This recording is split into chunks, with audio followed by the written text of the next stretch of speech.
Sige, sir, go.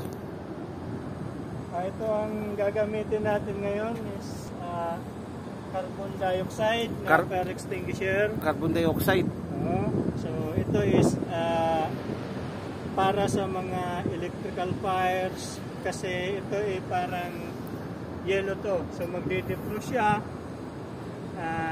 malamig siya, and talagang magandang pamatay sa apoy na electrical.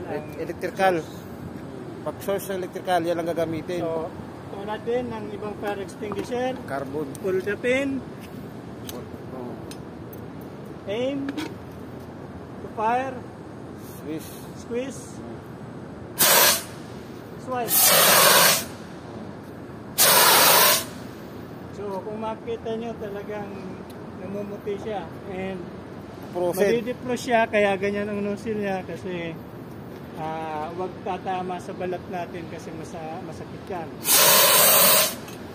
Malakas, no? Lakas to. Oh. Okay, so yan. Next. Kaya subukan mo doon. Ayoko. Natakot. Grabe pala to.